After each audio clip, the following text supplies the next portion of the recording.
हिंदी के लिए। तो अपने शुरू कर रहे हैं आज, पहले व्याकरण शुरू करेंगे, उसके बाद अपन साहित्य वाला पार्ट शुरू करेंगे। तो अपने पढ़ रहे हैं हिंदी और व्याकरण वाला भाग शुरू कर रहे हैं। और व्याकरण में हमने कल क्या पढ़ा था, क्या पढ़ा था भाई? अपने कुछ प्रश्न पढ़े थे, उन प्रश्नों की बात कर लेते हैं पहले, ठीक है? और आपने सिर्फ आंसर देना है, और अपने जो लिख रहे हैं वो थोड़ा सा शॉर्टकट में चलेंगे, जो हमने कल पढ़ा था उसी से आगे।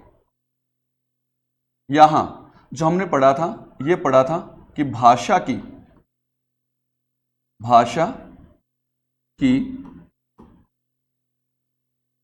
सबसे छोटी इकाई। तो क्या है भाई छोटी इकाई? क्या है छोटी इकाई? क्या है? वर्ड। क्या है छोटी इकाई? वर्ड। अब यहां बस इतना ही लिखूंगा, सेम प्रश्न है भाई, मौखिक के आधार पर भाषा की सबसे छोटी इकाई क्या होगा? आंसर ध्वनि होगा, ठीक है। फिर हमने तीसरा जो प्रश्न किया था वो किया था अर्थ के आधार पर। किसके आधार पे? अर्थ के आधार पर भाषा की सबसे छोटी इकाई क्या पढ़ा था? शब्द पढ़ा था। क्या पढ़ा था? शब्द। फिर तीसरे नंबर पे हमने पढ़ा था, यहां लिखा था वार्तालाप। ये वार्तालाप क्या होता है? आपस में जब हम बातचीत करते हैं तो वार्तालाप के आधार पर भाषा की सबसे छोटी इकाई क्या है? शब्द होगा, ठीक है। उसके बाद में हमने पढ़ा था लिखने के आधार पर भी हम लिखें, और पढ़ने के आधार पर, और फिर हमने लिखा था सुनने के आधार पर। सुनने के आधार पर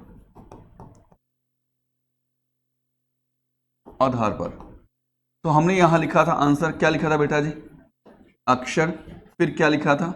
वर्ण। और फिर क्या लिखा था? शब्द। अगर तीनों ऑप्शन आते हैं तो हमें सबसे पहले किसको चुनना है? अक्षर को चुनना है। अगर मान लो ऑप्शन में अक्षर नहीं है तो किसको चुनना है? वर्ण को। अगर वर्ण भी नहीं है तो किसको चुनना है? शब्द को चुनना है। फिर हमने यहां लिखा था भाषा की सबसे बड़ी इकाई क्या है? फिर हमने पढ़ा भाषा की पूर्ण इकाई।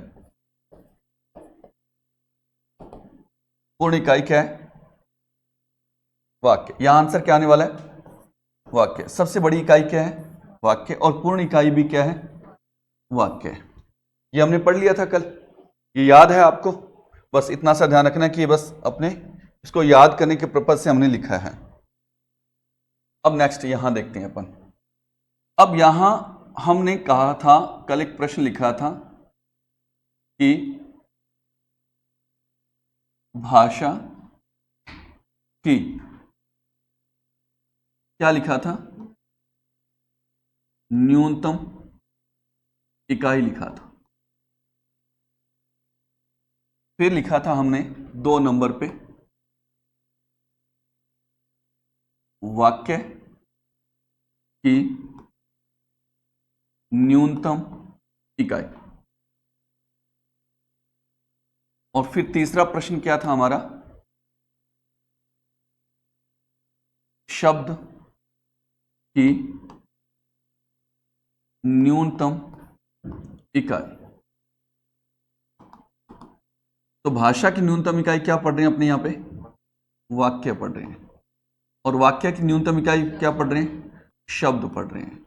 और शब्द की न्यूनतम इकाई क्या पढ़ रहे हैं अपने? वर्ण पढ़ रहे हैं, ठीक है। और यहां जो न्यूनतम लिखा है, ध्यान देना, इस न्यूनतम का अर्थ क्या है? हाँ, से छोटी हो सकता है या फिर से छोटा हो सकता है।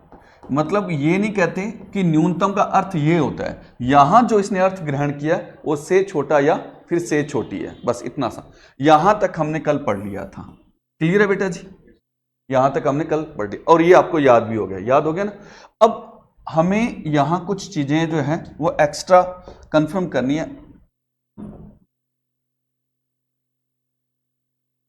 वो देखो क्या करनी है।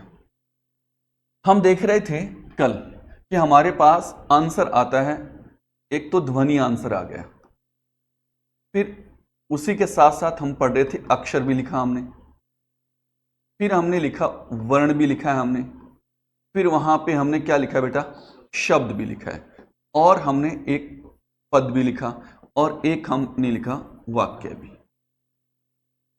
ठीक है जी। तो हमें जानना है कि ये ध्वनि क्या होती है, अक्षर क्या होता है, वर्ण क्या होता है, शब्द क्या होता है, पद क्या होता है और वाक्य क्या होता है। इसमें से अक्षर और वर्ण दोनों एक जैसे हैं, शब्द और पद दोनों एक जैसे हैं, तो फिर इनमें अंतर क्या है, ये अपने को जानना कि इनमें अंतर क्या है। आपको पता है जब आप ना 3rd ग्रेड बोले तो रीड का जब आप एग्जाम देते हो, किसका, रीड का, तो उसमें ना ये पद वाला एक टॉपिक आता है जिसको हम पदबंध के नाम से जानते हैं। लेकिन उस समय ना ये टॉपिक हमें आता नहीं है, ना ही हमें पता है। क्यों? रीजन क्या है कि हमें पद के बारे में नहीं पता कि हम पद किसको कहते हैं। ठीक है, हमें पद के बारे में पता नहीं है। और पदबंध का रीड के अंदर कन्फर्म है कि क्वेश्चन आता ही है, कन्फर्म है, आता है नहीं आता, बिल्कुल आता है अगर आपने एग्जाम दिया है तो। नहीं तो दोगे जब आपको पता चलेगा कि इससे संबंधित प्रश्न आता है।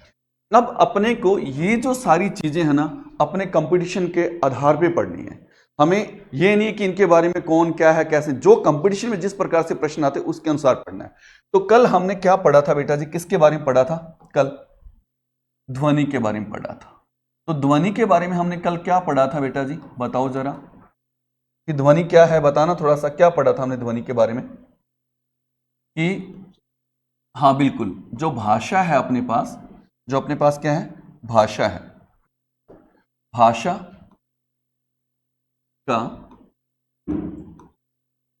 उच्चारित रूप, भाषा का उच्चारित रूप, जो अपने बोल रहे हैं ना वही ध्वनि है, बस इतना सा ध्यान रखना। जो अपने बोल रहे हैं वही क्या है, ध्वनि है, बस इतना ध्यान रखना है कि यहां अपने को देखना है कि जो बोल रहे हैं वही ध्वनि है बस। फिर उसके बाद में हमने जो यहां पढ़ा, देखो हमने क्या पढ़ा था, यहां क्या रखा था, सबसे पहले अक्षर रखा, क्या रखा बेटा जी, अक्षर, और यहां क्या रखा था हमने, वर्ण रखा था, क्या रखा था, वर्ण। यहां ध्यान देना कि इन दोनों में अंतर जान रहे हैं, क्या है, इन दोनों के अंदर अंतर कंफर्म करना है अपने को। तो ये जो वर्ण है और ये जो अक्षर है, इन दोनों में समानता क्या है और क्या समानता नहीं है। तो जो कै लिखा है ना, ये वाला कै, वैसे तो अपन बोलते हैं कै, होता नहीं है उच्चारण इसका, क अपने अपने सामान्य रूप से क्या बोल देते हैं, कै बोल देते हैं, लेकिन कै होता नहीं है, ये क होता है, ए नहीं होता, अ होता है।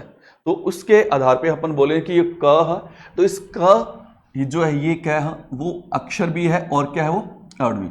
अब ये जो है वो दोनों में दिखने में एक जैसा है, पढ़ने में भी एक जैसा है, सुनने में भी एक जैसा है, मतलब सारी समानताएं हैं। अब फिर इसके अंदर अंतर क्या है, और अंतर के लिए जो हमने कल पढ़ा था वो क्या पढ़ा था बेटा जी, हमने एक तरीका लगाया था। यहाँ पे क्या लगाया था बेटा जी, एक हमने तरीका लगाया था। वो तरीका क्या था कि हम अक्षर लिख रहे हैं, जैसे हमने क वर्ग वाली लाइन लिखी क, फिर ये ख लिखा हमने कल, ग लिखा था, यहाँ घ लिखा, और यहाँ पे हमने अंग लिख दिया ये वाला। फिर हमने इसी लाइन के अंदर हमने क्या किया, एक्स को एक साथ जोड़ के लिख दिया, ये वाली लाइन थी। ये समझने के लिए बहुत अच्छा एक तरीका है। फिर हमने इसको भी क्या किया, एक साथ जोड़कर लिख दिया। अर्थात ये जो अपनी इसके ऊपर जो लाइन लगाई जाती है, इस लाइन को क्या कहते हैं हिंदी में, सिरोरेखा। सिरोरेखा लगाने का मतलब है कि हमने 1 2 3 4 5 ये अपने पास अक्षर हैं या वर्ण हैं, इनको हमने क्या कर दिया, जोड़ दिया। अब हमें क्या करना है, इन सारों को एक साथ पढ़ना है, सारों को क्या करना है, एक साथ पढ़ना है। जैसे हमने यहां जो लिखा था, क्या लिखा था, चरण कमल। इस चरण कमल को हम क्या कर रहे हैं, एक साथ पढ़ रहे हैं, पढ़ रहे हैं ना बेटा। अब देखो हमने कल इसके अंदर अंतर जाना कि जो चरण कमल है ये इसके अंदर 6 अपने पास अक्षर है और यहां अपने पास 5 है। इन 6 के अंदर सभी ये 6 के 6 अलग अलग हैं। क्या है बेटा जी? अलग अलग। ये भी क्या है? अलग अलग है। इनमें सभी में ए की मात्रा आ रही है और इन सभी में भी क्या आ रही है? ए की मात्रा आ रही है। इसका मतलब टर्म एंड कंडीशन की बात करें तो सिमिलर है, सारा कुछ एक जैसा ना बेटा। फिर भी इसको हम पढ़ रहे हैं और ये पढ़ा नहीं जा रहा। अब पढ़ने का प्रयास भी कर रहे हैं तब भी ये क्या है बेटा जी? अलग अलग पढ़े जा रहे हैं। जैसे इसको हमने पढ़ लिया चरण कमल, एक साथ पढ़िए चरण कमल, लेकिन ये तथ दन ये एक साथ नहीं पढ़ा। त थ द ध न प फ ब भ म, अलग अलग। इसका मतलब ये जो अक्षर होते हैं वो क्या होते हैं बेटा? स्वतंत्र होते हैं और इनमें केवल और केवल ए स्वर का प्रयोग किया जाता है। आपको ध्यान रखना है। अगर हम व्याकरण की परिभाषा की बात करें तो व्याकरण जो कहती है वो ये कहती है कि जो अक्षर है ना वो एक ही श्वास के अंदर उच्चारित होने वाली ध्वनि है। एक ही श्वास के अंदर उच्चारित होने वाली ध्वनि। अपने को उस लाइन में नहीं जाना, अपने को वहां समझना नहीं, क्योंकि अगर वैसे समझते हैं तो ये चीजें हमें समझ में आती नहीं और ना ही इनका अंतर हमें समझ में आता है। फिर हमने क्या समझना है कि ये स्वतंत्र और ए की मात्रा का ही प्रयोग किया जाता है। अब कहते हैं कि ये सारे के सारे क्या है बेटा जी? अक्षर है। जब इन्हीं अक्षरों का प्रयोग कहां कर लिया जाता है? शब्द में कर लिया जाता है। शब्द के अंदर करने पर वही अक्षर क्या कहलाते हैं बेटा? वर्ण। तो इसका मतलब वर्ण का प्रयोग कहां किया जाता है? शब्द में किया जाता है। कहां किया जाता है बेटा जी? शब्द में किया जाता है। और यहां पर किसका? सभी स्वरों का प्रयोग किया जाता है। सभी स्वरों का प्रयोग किया जाता है। अब यह कहता है कि हमने लिखा कि भाषा की सबसे छोटी इकाई, क्या लिखा बेटा जी हमने? भाषा की सबसे छोटी इकाई। हमने लिखा कि जो भाषा है हमारी, और ये जो भाषा, तो भाषा की सबसे छोटी इकाई, तो सबसे छोटी जो इकाई है वो हमने क्या पढ़ा बेटा जी? वर्ण पढ़ा। तो वर्ण ही क्यों पढ़ा? हमारे पास इससे छोटा तो क्या है? अक्षर है। कल भी हमने बात की थी कि जो हमारे पास अक्षर है तो अक्षरों से छोटे भी हमारे पास हैं जो इनसे पहले आते हैं, जो इनसे पहले आते हैं। तो पहले क्या आते हैं वो देखते हैं कि जैसे अपने पास क्या है बेटा जी? स्वर है इससे पहले, फिर अपने पास क्या है? व्यंजन भी है, और फिर अपने पास क्या है? अक्षर भी है, और उसके जस्ट बाद चौथे नंबर पे आ रहा है हमारे पास वर्ण आ रहा है। तो हमने इन तीनों को छोड़कर वर्ण को भाषा की सबसे छोटी इकाई माना। क्यों? अब कहते हैं कि जी स्वर है, स्वर में जो अपने पास अ फिर जो आ है, इन सभी का प्रयोग करने पर क्या शब्द का निर्माण होता है? शब्द का निर्माण, शब्द का निर्माण हो रहा है बेटा? कल आपने ट्राई किया था 500 रुपए के लिए? नहीं किया? करना चाहिए था, है ना? तो आपने किया किसी ने? तो कोशिश करना, नहीं बनेगी, क्योंकि आ ओ ऐसे एक दो शब्द बना लोगे, लेकिन अगर हम पूरे शब्द चाहिए जो भाषा के लिए चाहिए तो पूरे शब्दों का निर्माण नहीं होता। मान लो व्यंजन की बात करते तो व्यंजन क्या होते हैं बेटा? आधे होते हैं। क्या इनका उच्चारण कर सकते हैं अपने बिना स्वर के? नहीं। तो ये हमने कमल लिखा है, क्या हम इसका उच्चारण करेंगे?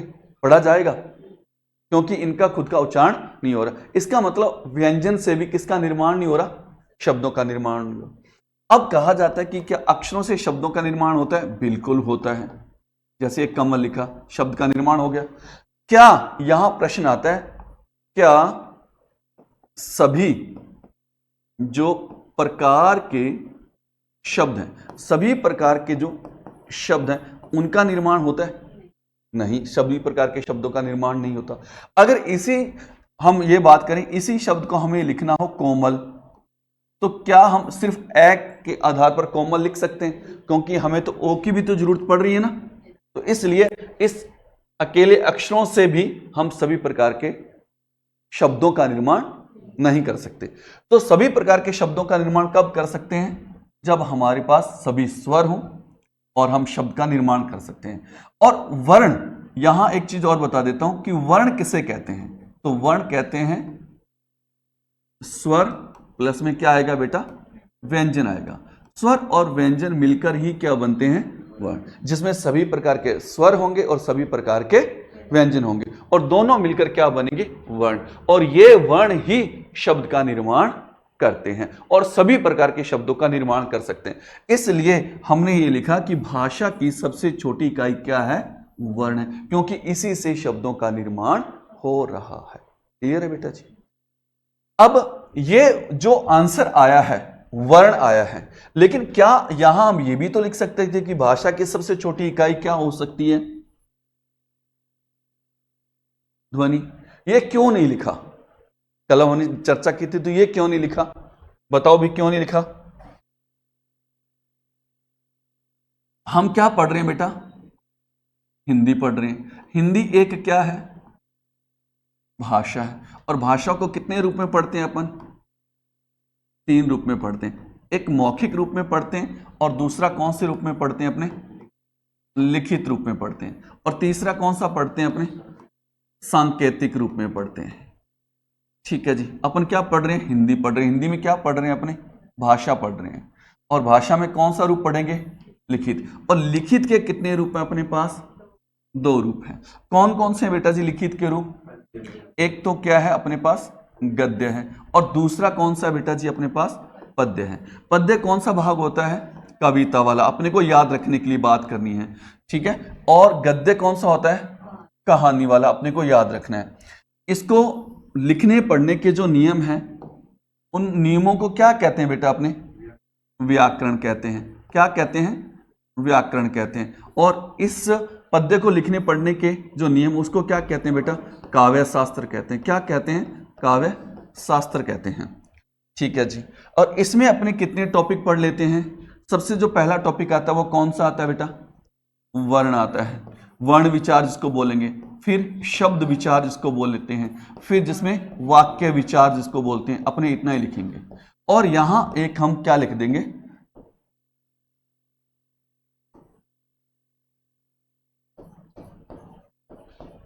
गद्यांश लिख देते हैं। तो कहां कुछ भी लिख दो, एक गद्यांश होगी, भाषा तैयार होगी अपने पास। यहां क्या लिखा बेटा जी हमने? छंद लिखा। फिर क्या लिखा हमने? अलंकार लिखा।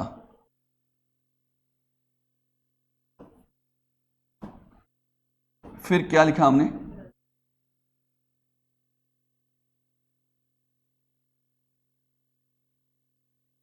रस लिखा। और ये यहां क्या बन गया बेटा? काव्य बन गया। बन गया। अब जो हमारा प्रश्न है, ये भाषा की सबसे जो छोटी इकाई है और इकाई के रूप में जो वर्ण आया है वो किसके आधार पे आया है? लिखित के। क्योंकि हम जो यहां हम अपने कंपटीशन में जो भाषा लेके चल रहे हैं वो किसके आधार पे लेके चल रहे हैं? लिखित के आधार पे चल रहे हैं। और हमें जो सारे प्रश्नों के उत्तर देने हैं वो किसके आधार पे उत्तर देने? अपने को लिखित के आधार पे देने हैं। इसलिए भाषा की सबसे छोटी इकाई वर्ण है, न कि ध्वनि है। क्लियर होगी ये बात? अब यहां आपको ये जो अंतर है वो अंतर समझ में आ गया कि अंतर क्या है? समझ में आ गया ना कि जो अक्षर है वो अकेले होते हैं, सिर्फ एक ही मात्रा आती है। और इन्हीं अक्षरों का प्रयोग कहां कर लेते हैं बेटा? अपने शब्द में। तो वही अक्षर क्या कहलाते हैं? वर्णों में सभी स्वरों का प्रयोग किया जाता है। अर्थात जो वर्ण है वो स्वर और व्यंजन से मिलकर बनते हैं, इसलिए सभी स्वरों का और सभी व्यंजनों का प्रयोग किया जाता है और ये सभी प्रकार के शब्दों का निर्माण करने के लिए सक्षम है। क्लियर होगी ये बात? अब नेक्स्ट जो अपनी बात है वो चलते हैं अपने।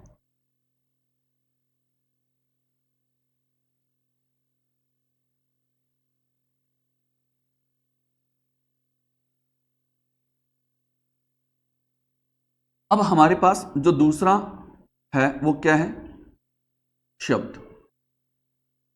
और फिर क्या है हमारे पास? पद। अब हमें देखना है कि शब्द और पद में अंतर क्या है।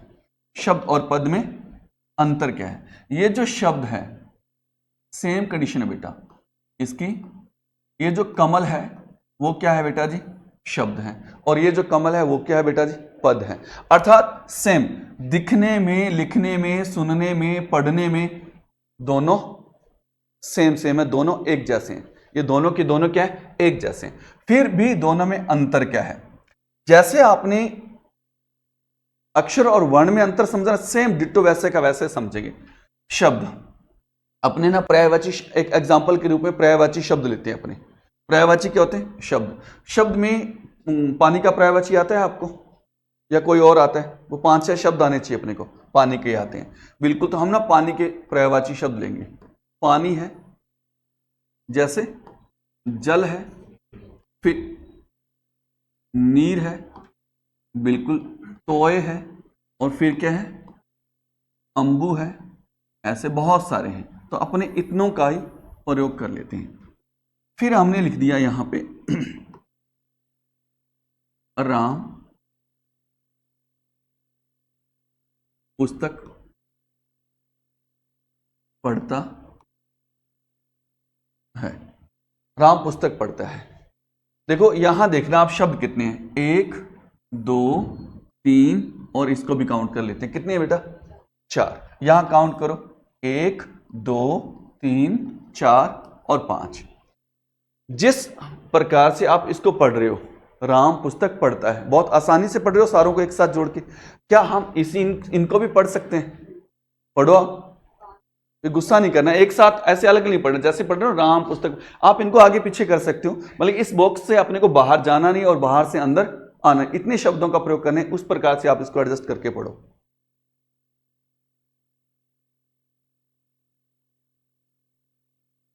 नहीं पढ़ सकते ना, क्योंकि ये जो शब्द है वो क्या है? बताओ क्यों नहीं पढ़ सकते? क्योंकि ये शब्द क्या है बेटा? स्वतंत्र है, इनका अपना अर्थ है। शब्द है तो उसका अर्थ है, लेकिन ये सारे के सारे क्या है बेटा? स्वतंत्र, हमेशा क्या रहेंगे? अकेले रहेंगे। तो जब अपने शब्दों की बात करते हैं, तो जब आपने पढ़ा होगा, क्या पढ़ा होगा? पर्यायवाची शब्द। तो क्या आपने कोई सेंटेंस के रूप में पढ़ा उनको? विलोम शब्द, क्या आपने उनको सेंटेंस अर्थात वाक्य रूप में पढ़ा है? नहीं पढ़ा ना। अनेकार्थी शब्द, क्या उनको वाक्य के रूप में पढ़ा? वो अलग अलग हैं, हम उनको अलग अलग ही पढ़ रहे हैं ना बेटा। तो इसका मतलब क्या है? जो शब्द होते हैं वो क्या होते हैं? स्वतंत्र होते हैं, और उनका अपना क्या होता है? अर्थ होता है। ठीक है, वो सार्थक होते हैं। तो जैसे ये शब्द हैं वो अलग अलग हैं, तो शब्द अलग अलग होंगे। सेम की सेम बात, जब इन्हीं शब्दों का प्रयोग, क्या बेटा जी? जब इन्हीं शब्दों का प्रयोग हम कहां कर लेते हैं बेटा? वाक्य में कर लेते हैं। जब इन्हीं शब्दों का प्रयोग कहां कर लेते हैं? वाक्य में कर लेते हैं, तब वही शब्द क्या कहलाते हैं? पद कहलाते हैं। क्या कहलाते हैं? पद कहलाते हैं। और पद का क्या लिखा जा सकता है बेटा?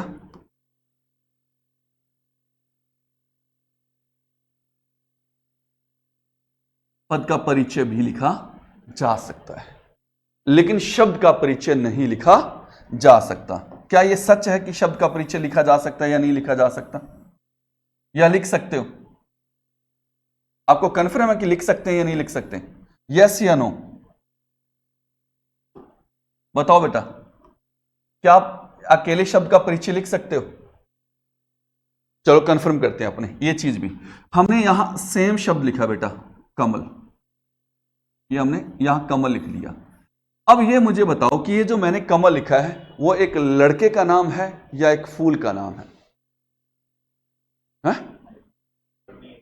आप कोई तो बताओ कि सर ये फूल का नाम है। अगर आप कहोगे नहीं जी ये फूल का नाम है, तो मैं कहूँ नहीं मैंने तो लड़के का नाम लिखा है कि कमल लड़का होता है। आप कहोगे सर लड़का है, तो मैं कहूँगा नहीं मैंने तो एक फूल का नाम लिखा है। तो क्या हम कंफर्म कर सकते हैं? नहीं कर सकते। इसका मतलब यहां कंफर्म नहीं होगा। लेकिन ये कंफर्म कहां होगा? ये क्या है? जब वाक्य में चला जाएगा। और वाक्य में ले जाने के लिए हम इसको लिख रहे हैं, ये देखो, कमल ने कमल तोड़ा। अब आपको कन्फर्म है कि लड़का कौन सा है और फूल कौन सा है। कन्फर्म हो गया बेटा जी। अब इसमें जो हमारे पास था ये वाला कमल, तो ये कमल और ये कमल जो है वो क्या है, लड़का है, और ये जो कमल है वो क्या है बेटा जी, फूल है। कन्फर्म होगा कब, वाक्य में प्रयोग करने पर। क्लियर हो गया बेटा जी। अब क्या होता है कि क्या सर ये जो पद है उसका परिचय लिखा जा सकता है? बिल्कुल जी लिखा जा सकता है। तो पहले मैं थोड़ा सा पद के बारे में लिख देता हूं यहां। पद, पद किसे कहते हैं?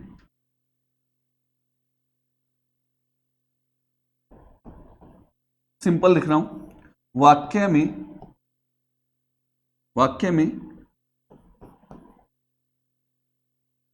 प्रयुक्त शब्द क्या कहलाता है बेटा?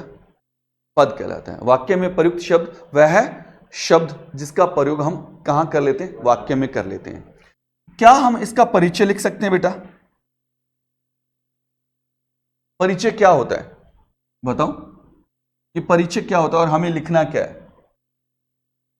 अब जैसे ये लड़का है, ये लड़का क्या है, यहां करता है, ये क्या है बेटा जी, कर्म है, और ये क्या है, क्रिया है। ये कौन सी संज्ञा है बेटा जी, ये व्यक्तिवाचक संज्ञा है, और ये कौन सी संज्ञा है, जातिवाचक संज्ञा है, और ये तो क्या है बेटा जी, क्रिया है। और ये क्रिया कौन सी है, कौन सी क्रिया है, सकर्मक क्रिया है। कौन सी क्रिया है, सकर्मक क्रिया है। और कौन सी क्रिया है बेटा, ये सामान्य क्रिया है। जब वाक्य में क्रिया शब्द एक ही होता है वो सामान्य क्रिया कहलाती है। क्या तोड़ा, कमल, तो ये कौन सी क्रिया है, सकर्मक क्रिया भी है। कौन सी क्रिया है, सकर्मक क्रिया भी है। तो ये क्रिया का क्या आ गया, परिचय आ गया। अब ये कमल जो है वो क्या है, एक वचन है बेटा, ये भी क्या है, एक वचन है, और क्रिया भी कौन सी वचन में है, एक वचन में। ये कमल जो है वो क्या है बेटा, पुल्लिंग है। ये फूल है वो भी क्या है, यहां पुल्लिंग है, और ये क्रिया भी क्या है, पुल्लिंग है। अब ये जो ये है वो क्या है, कर्ता कारक है। तो ये हम क्या लिख रहे हैं बेटा जी, इनका परिचय। तो क्या ये जो परिचय है, जब ये कमल शब्द अर्थात अकेला शब्द तब संभव है,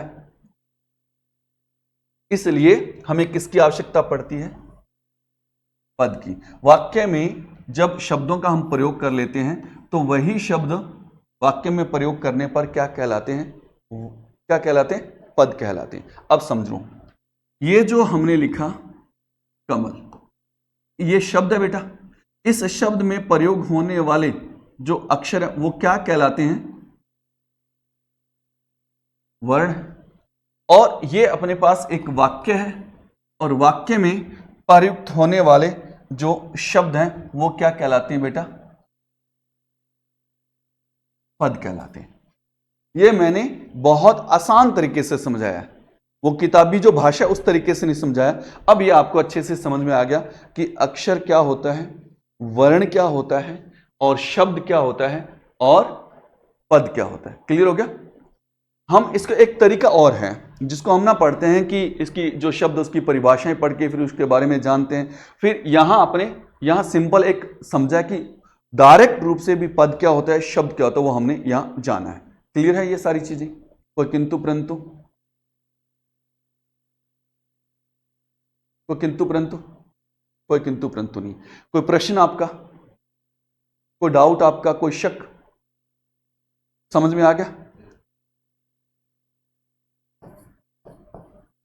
वाक्य की परिभाषा बता दो। बिल्कुल, शब्दों का सार्थक समूह। अब वो कहता है कि अपने पास एक क्या है, वाक्य है। अब वो कहता है दो या दो से अधिक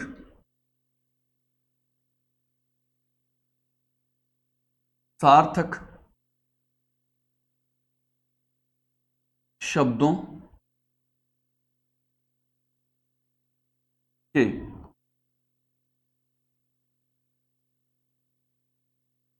क्रमबद्ध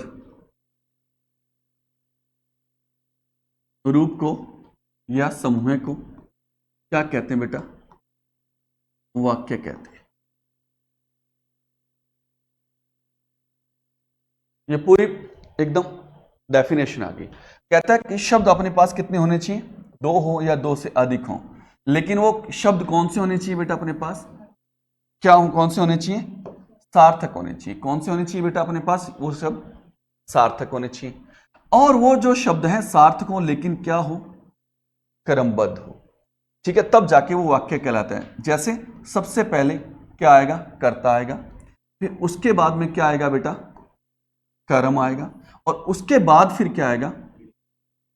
क्रिया आएगी।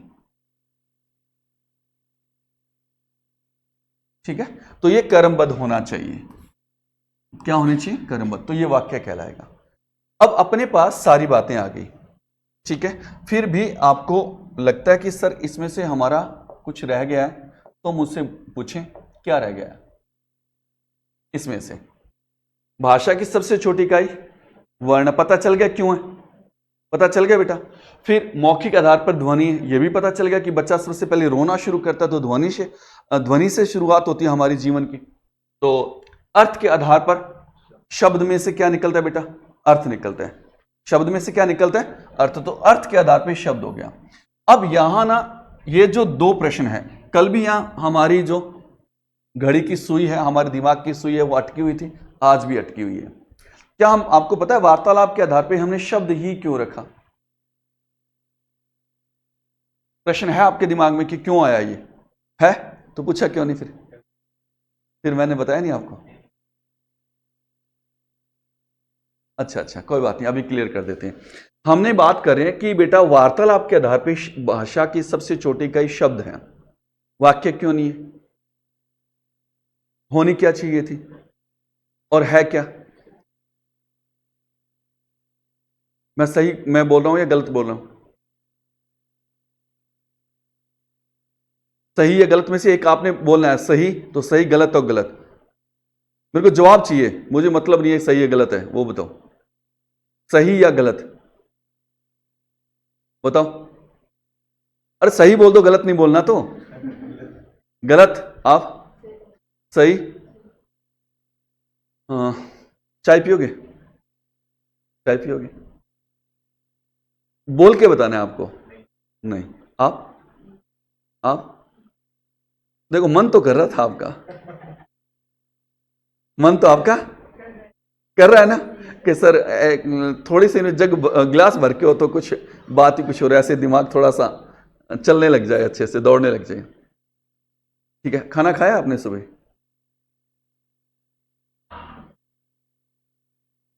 ऐसे बोल रहे हो? ऐसे नहीं सर, आप आज खिला दो आप। मैं आपसे बात कर रहा हूं क्या? बात कर रहा हूं। यस, आप मुझे जवाब दे रहे हो, वो शब्द में दे रहे हो या वाक्य में दे रहे हो? तो बात तो नहीं करे फिर आप मेरे से। अगर आप मेरा जवाब यस या हाँ या ना में जवाब दे रहे हो या बात कर रहे हो, तो इसका मतलब आप मेरे से बात तो नहीं कर रहे।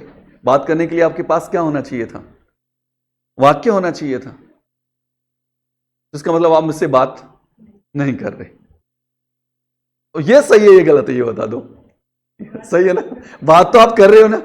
अब सुनो बेटा जी, अक्सर क्या होता है, मैंने कल भी आपसे बात की थी, अक्सर क्या होता है कि हम जब बात करते हैं आपस में तो हम शब्दों का प्रयोग ही करते हैं, और छोटे से छोटे शब्द का और छोटे से छोटे एक वाक्यांश का, एक वाक्य का प्रयोग करते हैं। लेकिन हमें यहां बड़ी इकाई पूछिए या छोटी इकाई पूछिए? छोटी के रूप में क्या आएगा? आपको पता है अभी शब्द भी खत्म हो गए। कल भी मैंने बताया था कि आजकल तो इमोजी जिसको बोलते हैं आप, इमेज, वो गोल गोल सा बना के भेज देते हैं, तो अब भावों का ही प्रयोग किया जा रहा है सिर्फ। तो वार्तालाप करने के लिए हम छोटी इकाई की बात करते हैं तो वो शब्दों में बात होती है, छोटी इकाई। समझ में आ गई ना? अब अब अक्सर ना हम देखो सारी चीजें ना हमें आती है, हमारे आसपास है, हमें समझना है कि ये कैसे हो रहा है। देखो मैं कोई अलग से तो नहीं पढ़ा रहा, बड़ा सिंपल तरीके से पढ़ा रहा हूँ, सामान्य सी बातें वो यूज कर रहा हूं, लेकिन सारी की सारी चीजें आपके सामने आ गई। देखो भाषा बनाई किसने है? मनुष्य ने बनाई है। धीरे धीरे वो प्रयास करता रहा, भाषा बनती रही। और वो भाषा बनी कैसे? जो उसके साथ घटित होता रहा, जो उसके आसपास होता रहा, उसी के अनुसार वो प्रयोग करता रहा अपने साथ, और उस भाषा का निर्माण उसने कर दिया। क्लियर है बेटा जी? अब यहां देखो कि वार्तालाप के आधार पर अब मैं ये कहूं उठो, जाओ, बैठो, खाओ, लिखो, सिर्फ मैंने क्या बोला? शब्द। और शब्द में कौन सा शब्द बोला? क्रिया शब्द। और क्रिया अपने आप में एक परफेक्ट सेंटेंस है, अपने आप में एक पूरा वाक्य है। जो अपनी जो बात है ना, बैठो, तो उसने ये कहा, उसमें सारी बात आ गई कि आप यहां बैठो, खाओ, पियो, उसमें वो सारी बात आ गई। तो एक शब्द के रूप में अपनी बातें करते हैं ना। तो यहां भाषा की वार्तालाप के आधार पर सबसे जो छोटी इकाई है वो शब्द। अब वो कहता है कि लिखने, पढ़ने, सुनने के आधार पर क्या कह रहा है? जिसको हम लिख सकते हैं, जिसको हम पढ़ सकते हैं, जिसको हम सुन सकते हैं। क्या यहां इसने अर्थ की बात की है? नहीं की। तो क्या हम इस कह को लिख सकते हैं? क्या हम सुन सकते हैं? क्या हम पढ़ सकते हैं? क्या हम अर्थ की बात कर रहे हैं? नहीं। तो लिखने पढ़ने के आधार पर छोटी इकाई क्या होगी? अक्षर होगी। और यही अक्षर क्या है? वर्ण है। और इसको थोड़ा सा हम बड़ा कर देते हैं, शब्द हो गए। इसको हम पढ़ सकते हैं, सुन सकते हैं, लिख सकते हैं। क्लियर है? क्लियर हो गया? अब भाषा की सबसे बड़ी इकाई तो आपको पता है, वाक्य। और जो वाक्य है, वाक्य के अंदर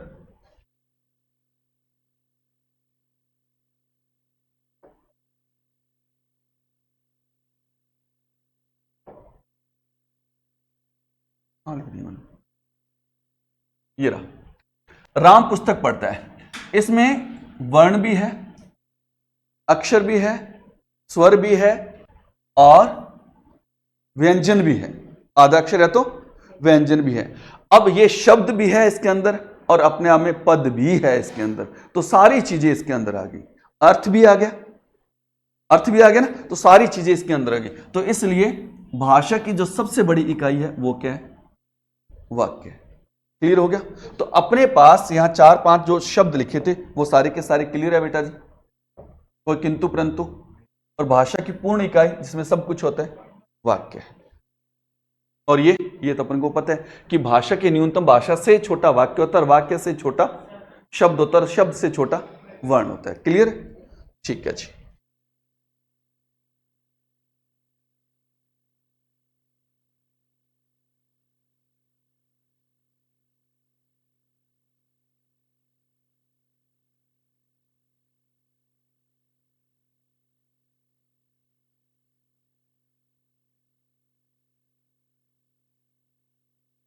हम क्या पढ़ रहे हैं?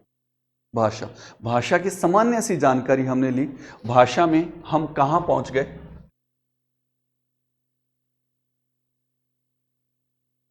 वर्ण के पास पहुंच गए। कहां पहुंच गए बेटा?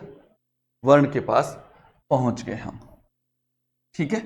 और इस वर्ण वाला जो हमारा एक, ये वाला जो हमारा टॉपिक है, इस टॉपिक को करने से पहले हम भाषा का जो एक संवैधानिक रूप है वो कंफर्म करेंगे। ठीक है? भाषा का सामान्य सा करेंगे, जो हमारे डायरेक्ट जो प्रश्न है वो एग्जाम में आते हैं। फिर इस टॉपिक को हम उसके बाद करेंगे। तो उसकी जो शुरुआत है वो हम करते हैं। तो टॉपिक अपना भाषा ही रहेगा। क्या रहेगा? भाषा ही रहेगा। तो हम यहां लिख रहे हैं, इसके साथ ना बहुत सारी जानकारियां मिलेगी आप। ठीक है?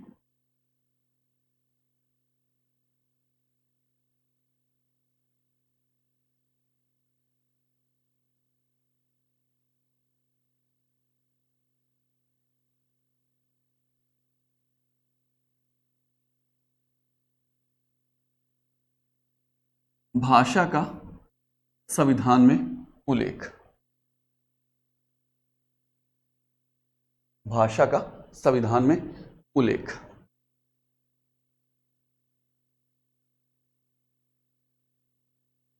यहां एक चीज और सिखाता हूं आपको, छोटी सी एक लाइन लिख के देता हूं।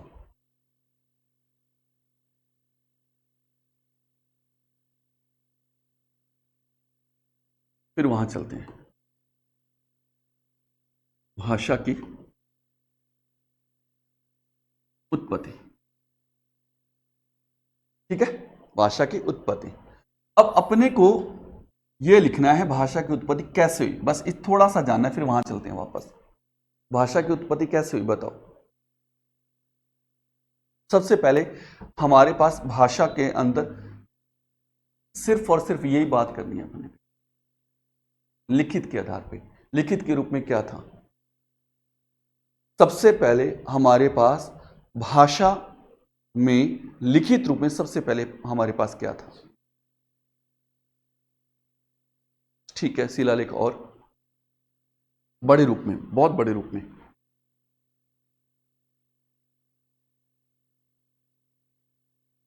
कौन सी भाषा की बात कर रहा हूं मैं? हिंदी की बात कर रहा हूं। तो चलो बताओ फिर, शिलालेख या इसके अलावा और भी?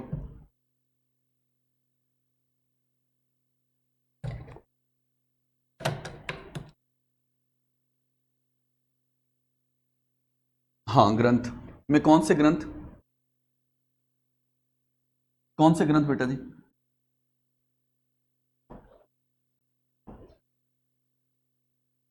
वेद थे अपने पास। क्या थे अपने पास?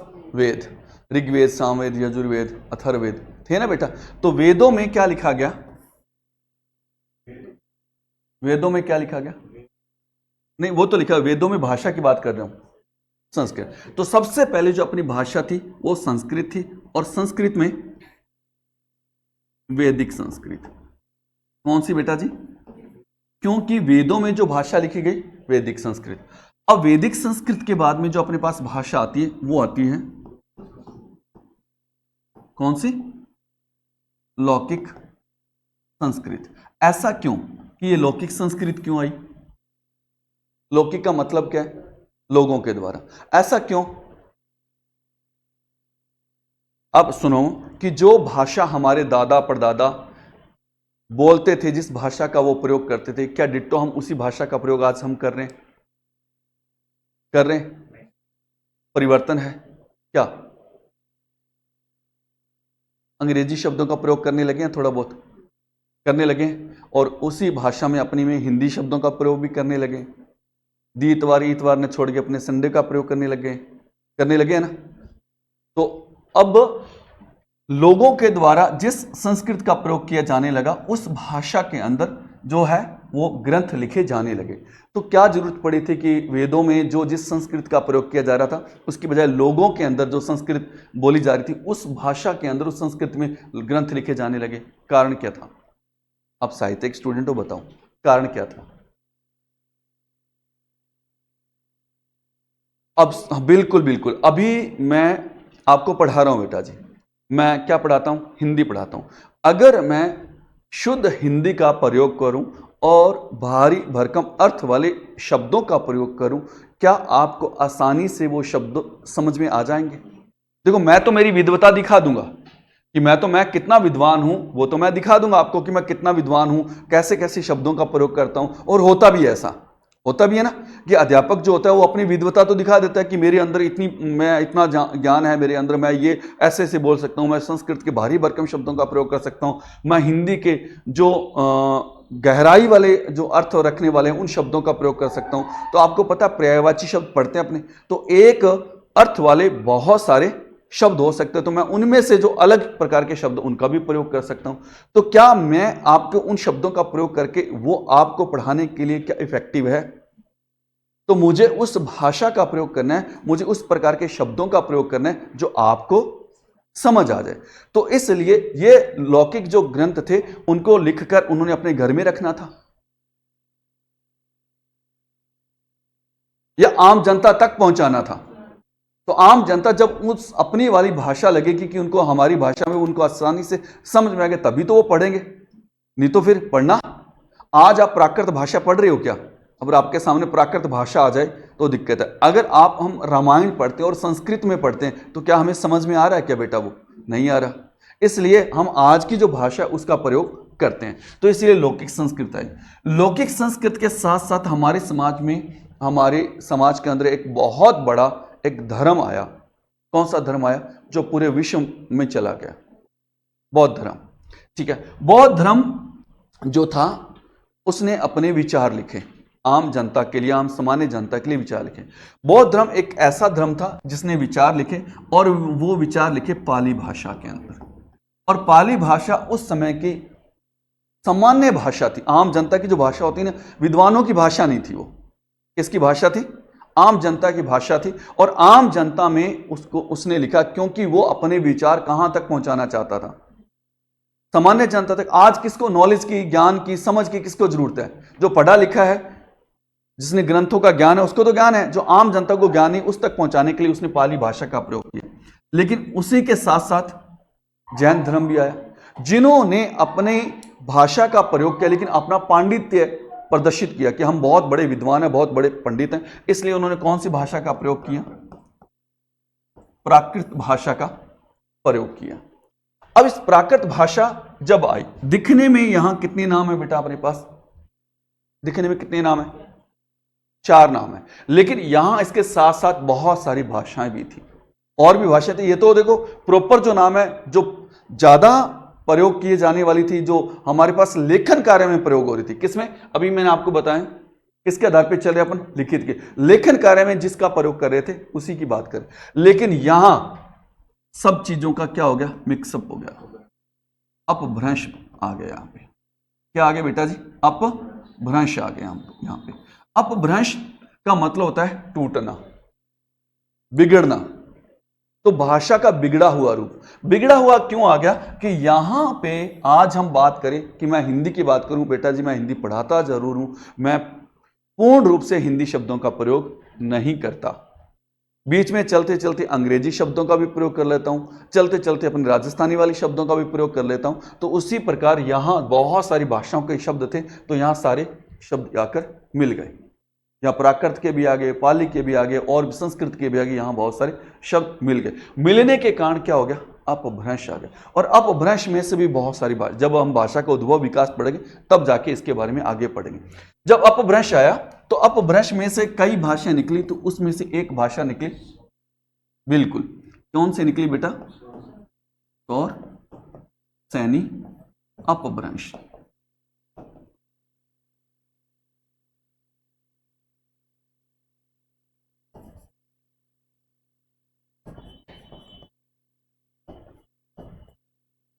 अपभ्रंश, ठीक है। सौर सैनी अपभ्रंश में से कौन सी भाषा है? हिंदी भाषा आ गई।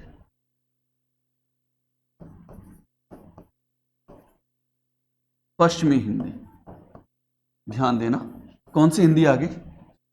और पश्चिमी हिंदी ही हमारी हिंदी थी। इसका मतलब पश्चिमी हिंदी से कौन सी आ गई? हिंदी। और हिंदी ही क्या है?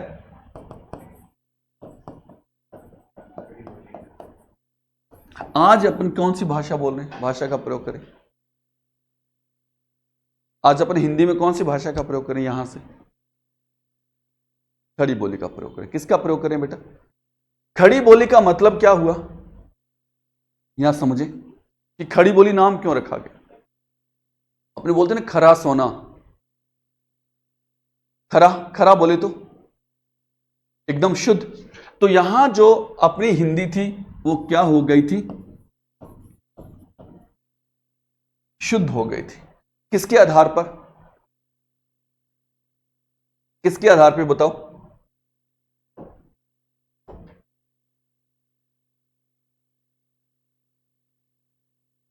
क्योंकि अब हमें जो गद्य पढ़ना है उसके नियम आ गए थे हमारे पास। किसके आगे थे? पद्य तो था, पद्य तो था हमारे पास, लेकिन अब हमारे पास किसके नियम आ गए थे? गद्य के नियम आ गए थे। यहां हमारे पास इसकी व्याकरण आ गई थी, इसको पढ़ने लिखने के नियम बन गए थे। इस उन नियमों के साथ ये क्या हो गई थी? शुद्ध हो गई थी। इसलिए इसका नाम क्या रखा गया? खड़ी बोली। इसलिए आज हम अपनी जो हिंदी है उसका नाम क्या है? खड़ी बोली के नाम से इसको हम जानते हैं। क्लियर है? क्लियर हो गया ना ये वाली? तो अपने को ये ध्यान रखना, अपना ये सेकंड ग्रेड के अंदर और सेकंड ग्रेड के अंदर इतना सा बड़ा इंपॉर्टेंट है। और वो क्यों इंपॉर्टेंट है? अपने यहां ये बस अपना टाइम हो गया वो साहित्य पढ़ने वाला।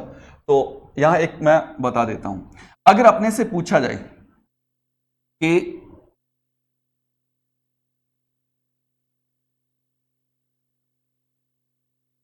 हिंदी भाषा की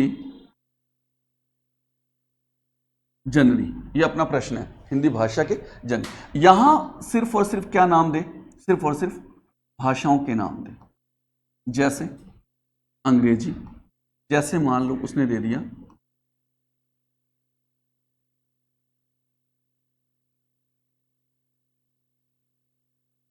उर्दू,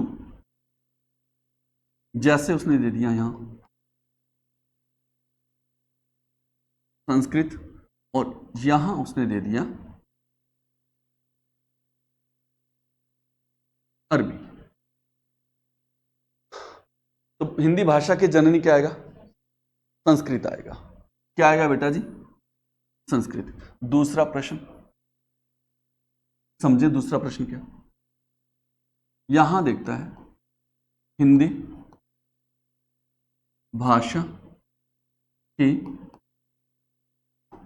उत्पत्ति,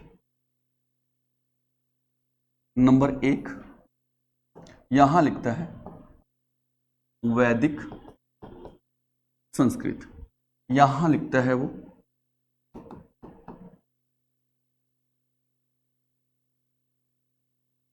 अपभ्रंश, और यहां लिख देता है वो पश्चिमी हिंदी, और यहां लिख देता है वो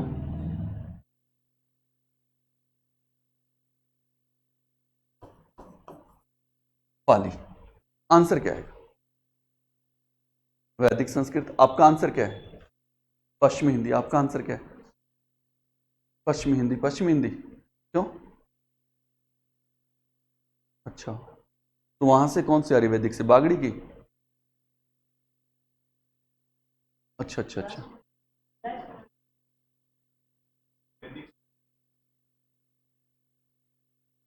हमने तो लिखा नहीं मुख्य रूप से है, मुख्य रूप से। अच्छा,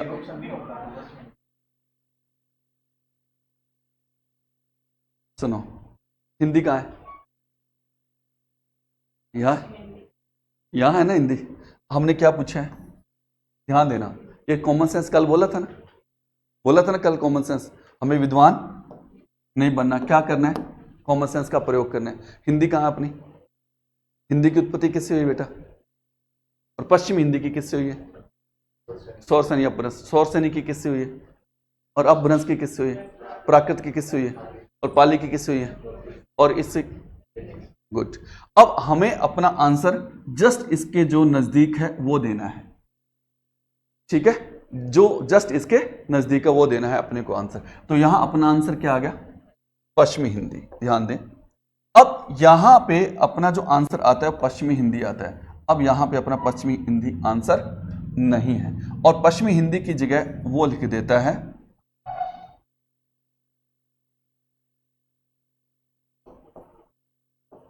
लौकिक संस्कृत। ये लो जी। अब आंसर क्या होगा बताओ सर? अब क्या आ जाएगा? अपभ्रंश।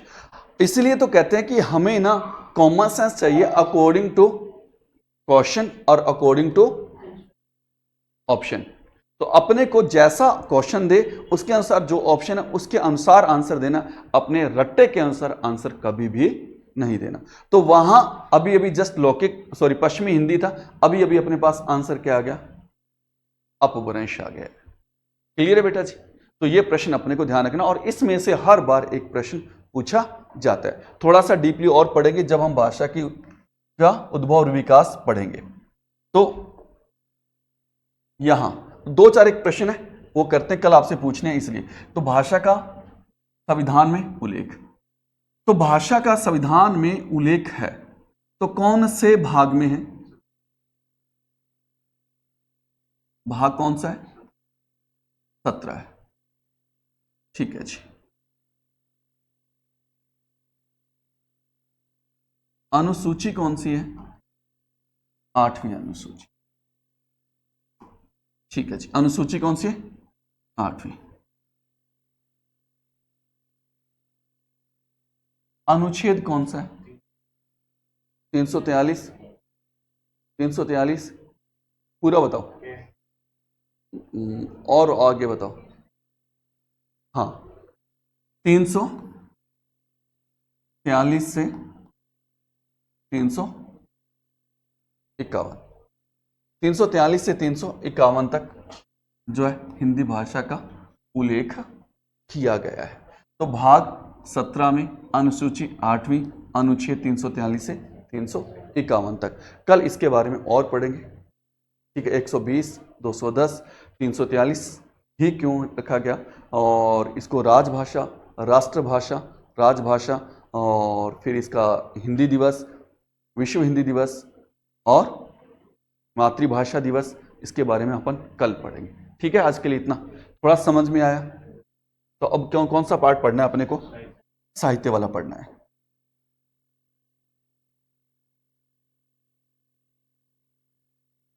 तो साहित्य जो हमने कल पढ़ा था उसको थोड़ा सा हमने लिखा है, फिर आपको वापस पीपीटी पे अपन लेके चलते हैं। थोड़ा सा जो कल पढ़ा है उसी को रिवाइज कर रहा हूं और उसी के बारे में अपन बात करेंगे।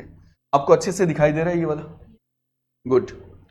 अब हम क्या पढ़ रहे हैं? हिंदी साहित्य का इतिहास पढ़ रहे हैं बेटा जी। क्या पढ़ रहे हैं? अपने हिंदी साहित्य का इतिहास पढ़ रहे हैं। तो हिंदी साहित्य का इतिहास अपने कल इसके बारे में बताया था कि ये जो इतिहास है उसका मीन्स क्या है और साहित्य का मीन्स क्या है। उसी को थोड़ा सा अपने रिटर्न में लिखा है और थोड़ा सा अच्छे से लिखा है।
एक मिनट रुकिए भाई, रुकिए।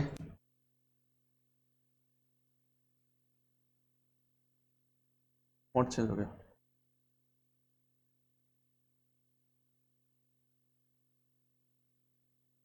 ये तो पढ़ ही लोगे आप ना? अब पूरा शुरू आ गया। चलो ये भी अच्छा है कि हमारे सामने एक एग्जाम्पल तो आया अपने पास।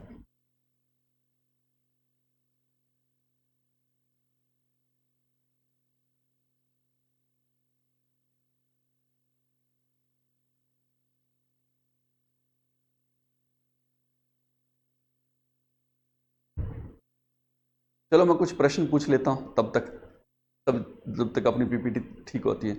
प्रश्न ये है कि जो सबसे पहले जो अपने हिंदी साहित्य का जो इतिहास लिखा गया था तो हिंदी में कौन सा लिखा गया था?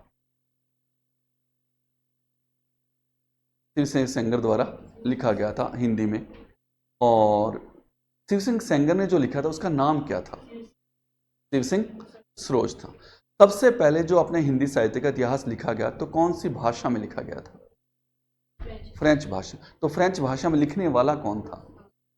तोसी, गारसादा तोसी। गारसादा तोसी ने अपने हिंदी का साहित्य का जो इतिहास लिखा था कब लिखा था?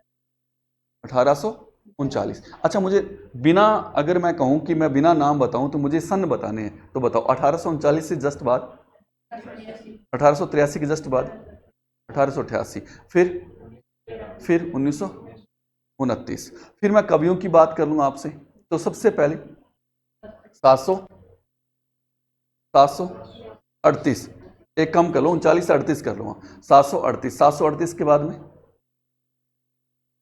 1000 आपको आ रहा है ना, 883, 1003, फिर उसके बाद में कितनी खा के चूहे बिल्ली गई थी, और 952, ठीक है, फिर 5000, फिर उसके बाद में 1000। क्लियर है ना? पहली पद्धति कौन सी थी? वर्णन। दूसरी, तीसरी, फिर चौथी, फिर पांचवी। Good good.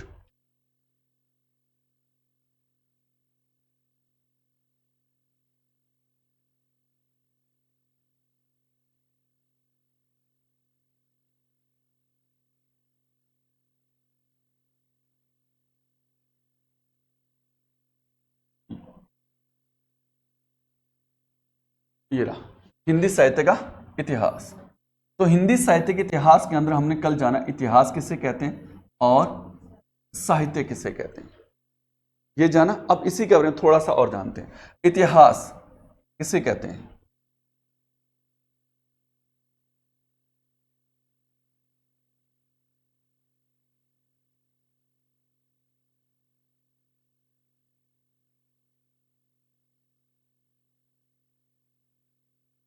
चलो ठीक है, इतिहास ऐसा ही था, निश्चित रूप से ऐसा ही था कि निश्चित रूप से ऐसा ही। अब जानते हैं थोड़ा सा और। अब जानना है कि जो अतीत की घटनाओं का क्रमबद्ध, अतीत की जो घटना जो बीत चुका है उसकी जो घटना है वो क्या होनी चाहिए, कल भी अपने बात की थी, क्या होनी चाहिए बेटा? क्रमबद्ध होनी चाहिए, समय के साथ साथ वो आगे बढ़नी चाहिए क्रम के साथ, एवं व्यवस्थित अध्ययन। अब अध्ययन भी क्या होना चाहिए? ऐसे तो नहीं है कि घटना क्रमबद्ध होगी और अध्ययन व्यवस्थित ना हो, उल्टा सीधा लिखा हो। तो अध्ययन जो अपन करेंगे वो भी क्या होना चाहिए? व्यवस्थित होना चाहिए। और व्यवस्थित अध्ययन करना ही इतिहास का क्या होता है? मुख्य उद्देश्य होता है। फिर इसी बात को हमने दोबारा दूसरे तरीके से लिखा है कि जो काल क्रम है, जो काल अर्थात समय को हम क्रमबद्ध कर रहे हैं, तो काल क्रम के अनुसार व्यवस्थित तथ्य, जो हमारे पास तथ्य है, फैक्ट है, वो क्या होने चाहिए? व्यवस्थित होने चाहिए। और दूसरी बात जो हम ना हिंदी साहित्य के इतिहास में भी ये चीज पढ़ेंगे, दूसरी बात क्या पढ़ेंगे कि तदयुगीन। तदयुगीन का मतलब क्या हो गया? उस समय उस युग की क्या होनी चाहिए? प्रवृत्तियां बोले तो विशेषताएं। वो विशेषताएं कैसी होनी चाहिए? वो सामाजिक है, आर्थिक है, भौगोलिक है, सांस्कृतिक है, राजनीतिक है, उस प्रकार की क्या होनी चाहिए? उसके अंदर प्रवृत्तियां होनी चाहिए। तो काल क्रम के अनुसार व्यवस्थित तथ्य एवं तदयुगीन प्रवृत्तियों का विश्लेषण करना ही क्या कहलाता है? इतिहास। तो अपना जो इतिहास है, हिंदी साहित्य का इतिहास, वो भी यही काम कर रहा है कि उस समय को समय के साथ व्यवस्थित तरीके के साथ उस युग की प्रवृत्तियों का विश्लेषण भी कर रहा है। कौन कर रहा? हिंदी साहित्य का इतिहास अपना। अब जो साहित्य है, साहित्य का अर्थ क्या बताया था? एकत्रित करना। ठीक है, तो कल ना एक ये शब्द ना जल्दबाजी में गलत लिखा गया था, तो यहां क्या मिस हो गया था। मैंने जब दूसरी क्लास दोबारा देखी तो पता चला कि एकत्रित बोल तो रहा हूं, वहां क्या लिखा ही नहीं। ठीक है, तो वो जल्दबाजी में हो गया था। तो एकत्रित, तो स प्लस में हित प्लस में योग, एकत्र होना या एकत्रित करना या इकट्ठा करना। अब ये इकट्ठा क्या कर रहे हैं? आपको मैंने कल बताया था कि जो साहित्य के ग्रंथ हैं उनको इकट्ठा कर रहा है, उसमें से जो मुख्य मुख्य बातें हैं उनको अलग से लिख रहा है। तो इस साहित्य के अर्थ क्या क्या है? अपने पास गद्य है, और क्या अपने पास? पद्य है। और गद्य एवं पद्य का वह सम्मिलित रूप, सम्मिलित का मतलब मिला हुआ रूप। कौन सा? गद्य व पद्य का। क्या हम साहित्य में गद्य पद्य दोनों चीजें पढ़ते हैं? बिल्कुल पढ़ते हैं। कैसे पढ़ते हैं? जब हमारा आदिकाल, भक्तिकाल, रीतिकाल, रीतिकाल के बाद में जब हम आधुनिक काल पे जाते हैं, तो आधुनिक काल के बाद सारा का सारा लगभग हम क्या पढ़ रहे होते हैं? गद्य पढ़ रहे होते हैं। उससे पहले हम क्या पढ़ रहे थे बेटा? पद्य ही पढ़ रहे थे। बहुत सारी चीजें मैं फैक्ट बताऊंगा आपको। गद्य एवं पद्य का वह सम्मिलित रूप जो हमें ज्ञान वह शिक्षा प्रदान करता है, वो क्या कहलाता है बेटा? साहित्य कहलाता है। और साहित्य की क्या? जिस विधा में प्राणी मात्र का हित समाहित हो, जिसमें जो प्राणी है, जो मनुष्य है, उसका हित हो। हित का मतलब उसका भला हो। ठीक है, वो क्या कहलाएगा? साहित्य कहलाएगा। क्या सच में ऐसा साहित्य में था कि उस प्राणी मात्र का भला हो रहा था? सच में थी कि ये बातें? मुझे तो नहीं लगा। सच में ये बात थी कि प्राणी मात्र का भला हो रहा था? हो रहा था कैसे? आपको एक एग्जांपल देता हूं। अपन ना अपने आदिकाल की बात नहीं करेंगे, भक्ति काल की बात नहीं करेंगे और रीतिकाल की बात नहीं करेंगे, अपन करते हैं आधुनिक काल की बात। आधुनिक काल में 1857 की क्रांति की बात करते हैं, जहां अपने को अच्छे से समझ में आएगा।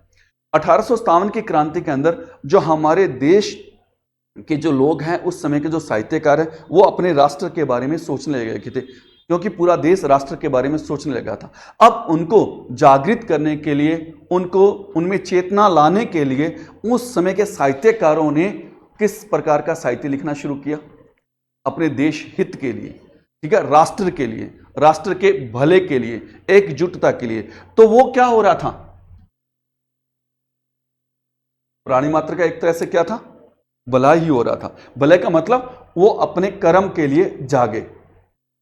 किसी भी मनुष्य के सामाजिक एवं सांस्कृतिक जीवन का विश्लेषण भी साहित्य ही करता है। अब कोई भी मनुष्य है, उसका सामाजिक एवं सांस्कृतिक जीवन का विश्लेषण कौन कर रहा है? साहित्य कर रहा है। अब हमारे देश के अंदर क्या हो गई? बेरोजगारी आ गई। हमारे देश के अंदर क्या आ गई? बीमारी आ गई। ठीक है, हमारे देश के अंदर बेरोजगारी आ गई है, बीमारी आ गई है, ठीक है, उसके बाद महंगाई आ गई है। तो अब हमारे साहित्यकार क्या करने लग गए हैं? वो जो सब्जेक्ट है, टॉपिक है, उनके ऊपर लिख रहे हैं। वो उन लिखने का मतलब है कि हमारे जो देश का संचालन करने वाले हैं, उन तक वो अपनी बात पहुंचाएं कि आप जागें और इस पर कंट्रोल करें। और आम जो जनता, उसको भी समझा रहे हैं कि महंगाई बढ़ रही है, आप अपने खर्चों को क्या करो? कंट्रोल करो। तो ये सारी की सारी चीजें इस साहित्य के साथ हम लेके चल रहे हैं। तो यहां कोई भी मनुष्य के सामाजिक या सांस्कृतिक जीवन का विश्लेषण करना भी क्या काम कौन कर रहा है? साहित्य कर रहा है। गद्य पद्य के ग्रंथ जिनमें ज्ञान संबंधी स्थायी विचार लिखे जाते हैं, वो भी क्या कहलाता है बेटा? साहित्य कहलाते हैं। तो साहित्य किससे कहते हैं? गद्य पद्य का सम्मिलित रूप जो ज्ञान व शिक्षा प्रदान करता है, वह विधा जिसमें प्राणी मात्र का क्या भला हो, मनुष्य के सामाजिक व सांस्कृतिक जीवन का क्या विश्लेषण हो, वह जिसमें ज्ञान संबंधी स्थायी विचार लिखे जाते हो, वो क्या कहलाता है बेटा? साहित्य कहलाता है। तो ये हमारा हिंदी साहित्य का इतिहास था। क्लियर होगी ये बात? ठीक है जी। दूसरी बात, अब बात करते हैं हिंदी साहित्य के लेखन के आधार ग्रंथ। ये इंपॉर्टेंट है, ठीक है। तो आधार ग्रंथ हमने कल 2-4 बातें की थी, अब हम कुछ और बातें करेंगे। तो सबसे पहले जो नाम आता है वो आता है भक्तमाल का। किसका नाम आता है बेटा जी? भक्तमाल का।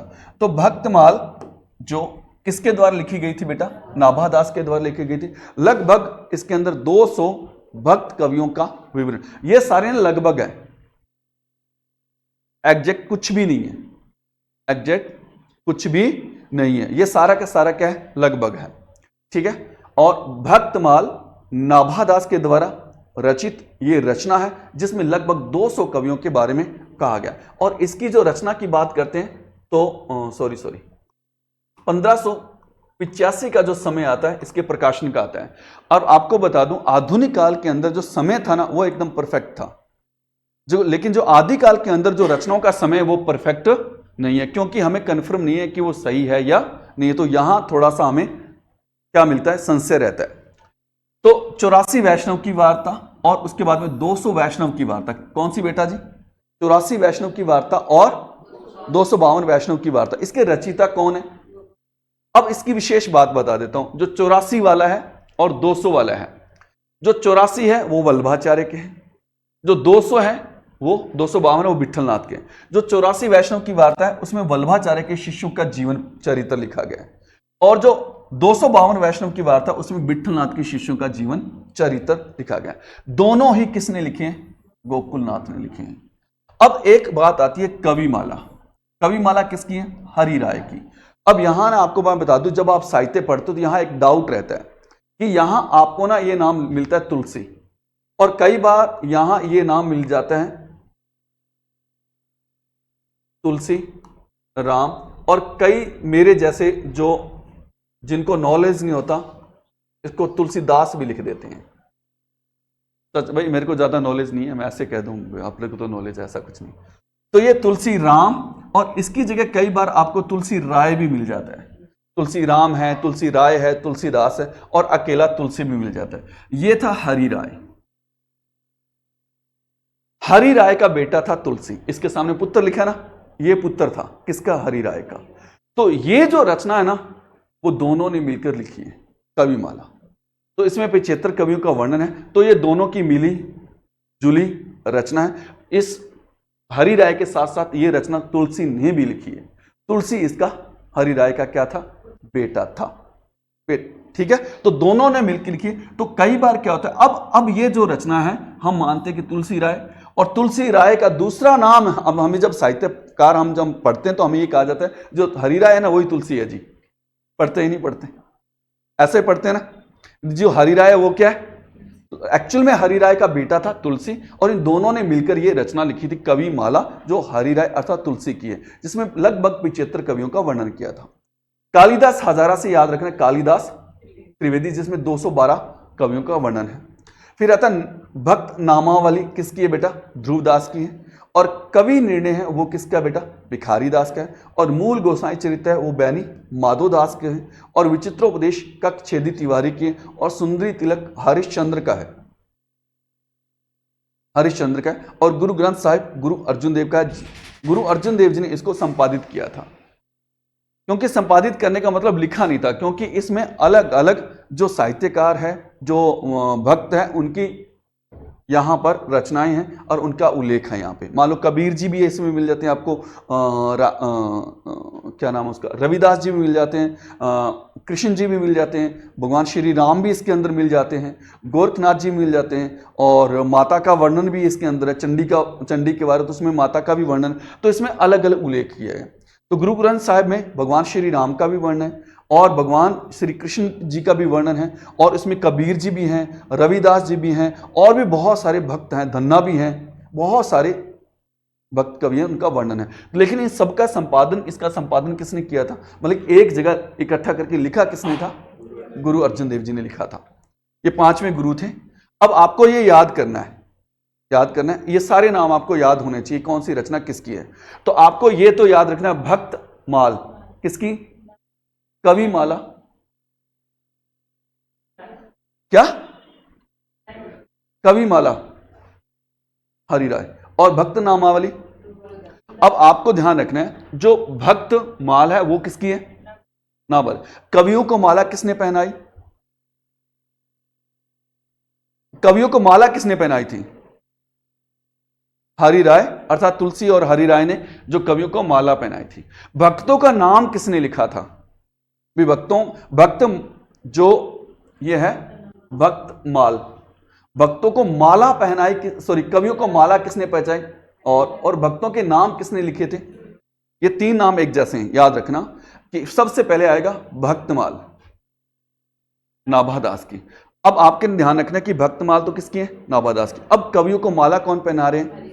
हरि राय अर्थात तुलसी पहना रहे हैं। अब इन भक्तों का जो नाम है वो कौन लिख रहे हैं? ध्रुवदास लिख रहे हैं। भक्तों का नाम कौन लिख रहे हैं? आप ना यहां कंफ्यूज हो जाते हो कि भक्तमाल है, फिर कवि माला है, और भक्त नामावली है। तो आपको याद रखना भक्त, ये एक याद रखना, नाभादास। फिर आना कवियों को माला किसने पहनाई? हरि राय अर्थात तुलसी ने पहनाई। अब आपको याद रखना भक्तों के जो नाम है वो किसने लिखे थे? ध्रुवदास ने लिखे थे। 252 और 84 वैष्णव की वार्ता गोकुलनाथ की थी, जिसमें 84 वाले में 84 किसकी है? याद रखना वल्लभ की है, और 252 वो विठलनाथ के शिष्यों का वर्णन है। ठीक है जी, ये अपने को याद हो गया। अब कालिदास हजारा, कालिदास के नाम से कालिदास त्रिवेदी, ये अपने को याद रह जाएगा। अब भिखारी था एक, भिखारी दास। अब कहते हैं जी भिखारी ने क्या किया? निर्णय लिया। किसका निर्णय लिया? काव्य लिखने का। अब उसने कहा कि मैं भिक्षा मांग के ले आता हूं, अपना खाना खा लेता हूं, बाकी टाइम मैं क्या रहता हूं? फ्री रहता हूं, तो क्यों ना मैं काव्य लिखने का निर्णय ले लेता हूं और मैं अपना काव्य लिख लूं।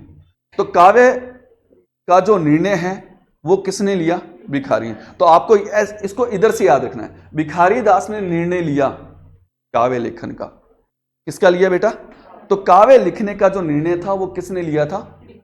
तो काव्य निर्णय भिखारी दास, भक्त माल नाभादास, कवि माला हरि राय तुलसी। भक्त नामावली ध्रुव दास। काव्य निर्णय भिखारी दास। कालिदास हजारा कालिदास त्रिवेदी। तो अपने को यहां से लेके यहां तक याद हो गया। फिर 84 और 252 वैष्णव की वार्ता गोक। 84 में और 252 में विठलनाथ। बहुत बढ़िया। कहते हैं कि बैणी माधोदास, या वैणी भी लिखा जाता है, बैणी भी लिखा जाता है, वो आप समझ लेना, कोई किंतु परंतु नहीं कि वैणी ही होगा बैणी नहीं होगा, वो दोनों लिखे जाते हैं, बैणी भी है और वैणी भी है। तो वैणी माधोदास किसकी है बेटा? मूल गोसाई चरित। जो मूल गोसाई चरित लिखा था वो बैणी माधोदास ने लिखा था। किसने लिखा था? मूल गोसाई चरित किसने लिखा था? बैणी माधोदास ने। कहते हैं विचित्रोपदेश कक्षछेदी तिवारी। अब आपको याद रखना है कि विचित्र कौन है? कक्षछेदी है, ठीक है। या हम ये कहें कि कक्षछेदी ने जो उपदेश दिया था वो कौन सा उपदेश था? विचित्र था। जो कक्षछेदी ने उपदेश दिया था वो कौन सा था? विचित्र था। तो विचित्र कौन हुए? कक्षछेदी। तो विचित्र उपदेश कक्षछेदी तिवारी। अब सुंदरी ने तिलक लगाया। सुंदरी ने तिलक लगाया किसको? हरिश्चंद्र को, ठीक है। सुंदरी ने किसको तिलक लगाया था? हरिश्चंद्र को। तो सुंदरी तिलक किसकी हो गई? हरिश्चंद्र की। सुंदरी तिलक किसकी हो गई? ऐसे ना और भी बहुत सारी रचनाएं हैं इसके अंदर ही बहुत, लेकिन जो एग्जाम में पूछे जाते हैं वो रचनाओं को मैंने यहां लेके आया हूं। ऐसे तो बहुत सारी है, लेकिन जो एग्जाम में पूछी जाती है वो रचनाएं मैं यहां लेकर आया हूं। तो जो एग्जाम में पूछी जा रही है, तो यहां फिर से याद करवा देता हूं मैं आपको। सुंदरी ने तिलक लगाया किसको? हरिश्चंद्र। गुरु ग्रंथ साहिब जो लिखा वो किसने? गुरु अर्जुन देव ने लिखा, याद रखना। सुंदरी ने तिलक लगाया हरिश्चंद्र को। अब जो दूसरा जो हमने लिखा कि विचित्र कौन है? कक्षछेदी विचित्र है।